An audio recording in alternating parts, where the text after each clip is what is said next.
الشمس والمنجم مثله، فهما لعلم الله مدعيان.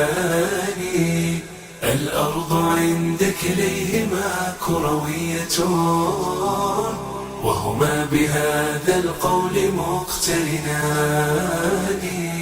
والأرض عند أولي النهى لسطيحة، بدليل صدق واضح القرآن.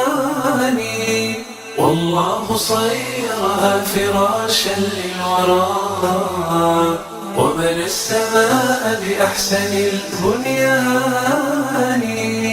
والله أخبر أنها مسطوحة، وأبان ذلك أيما تبيان.